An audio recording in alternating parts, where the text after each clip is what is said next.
situasi sebenarnya mengadakan kurban di sini begitu seronok sekali dan begitu dihargai oleh orang-orang kampung kerana kami sebenarnya mengadakan kurban di kampung-kampung yang belum pernah mengadakan kurban dan kami berhasrat untuk memberi pengalaman kepada orang yang baru memeluk Islam bagaimana kurban itu sebenarnya dan juga kepada saudara-saudara kami yang bukan Islam juga sebab kami ini biasanya dalam satu keluarga dalam satu rumah adik beradik mesti ada yang Islam, ada yang bukan Islam.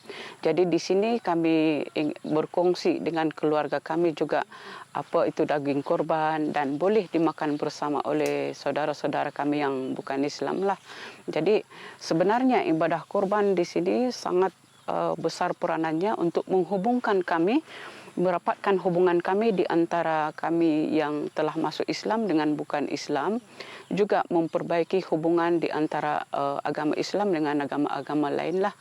Semenjak kami melakukan ibadah kurban sejak beberapa tahun dulu, 2012 Hidayah Center telah melaksanakan kurban di kampung-kampung di pedalaman di Sabah dan benda ini telah diketahui oleh mualaf itu sendiri dan juga diketahui oleh saudara-saudara kami yang bukan Islam. Tentu setiap orang mahu tahu apa itu korban. Tentu setiap orang mahu tahu kenapa berbezakah korban ini dengan benda lain, kegunaan benda lain, mungkin hari perkahwinan ataupun disembelih untuk kegunaan yang lain. Tetapi kenapa korban ini sesuatu yang macam tinggi seolah-olah macam dijaga betul. Jadi semua masyarakat kami pun yang macam agama keluarga kami pun mereka ingin tahu sebenarnya kurban ini apa. Jadi sebenarnya bila kita menjalankan kurban ini ada syarat-syarat yang kita perlu patuhi sehingga dia diterima oleh agama itu sendiri.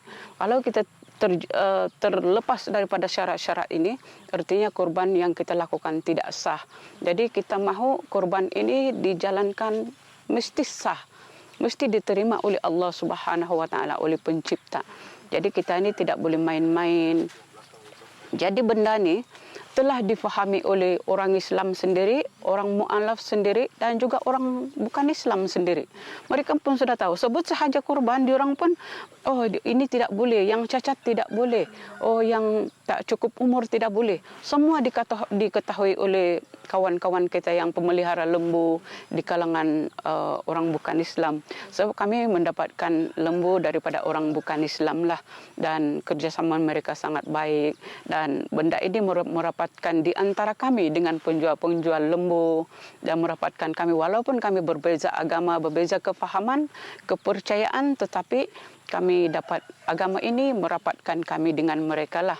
Cuma dalam sekian tahun ini macam ada sedikitlah pada tahun ini ya yang kita perlu ambil sedikit perhatian, kemungkinan kita tidak mahu ada terselit sedikit gurauan-gurauan ke atas korban. Kita tidak mahu ada sedikit permainan ke atas binatang korban. Maksud saya ni mungkin ada cobaan-cobaan untuk bergurau dengan kami lah sebab kami orang Islam ini mencari lembu kurban mesti menepati syarat-syarat dan sahnya itu. Jadi kemungkinan ada yang mahu bergurau apalah sangat kan. Jadi mungkin dia ambil sahaja yang orang mana tahu kan. Kalau dia tak cukup umur kah, mungkin dia cacat kita boleh nampak. Tapi kalau tak cukup umur, mungkin orang bagi saja dengan kami. Tetapi sama juga tidak dapat disembelih sebab tidak cukup umur. Jadi saya boleh ambil contohlah tahun ini ya, ada lembu di mana lembu kita tadi itu.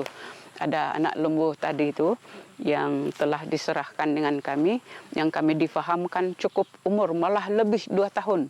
Tapi sudah sampai di sini dia bunyi-bunyi mencari ibu. Jadi semua orang di sini lihat dia baru setahun lebih, belum sampai, memang sah belum sampai 2 tahun dan padahal benda ini diketahui oleh semua.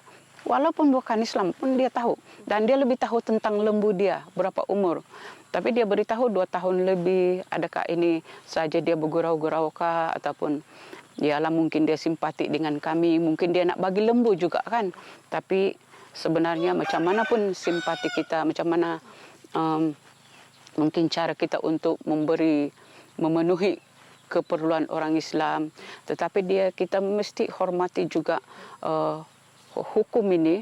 Dia mesti sampai kepada 2 tahun dan tidak boleh dijadikan gurauan.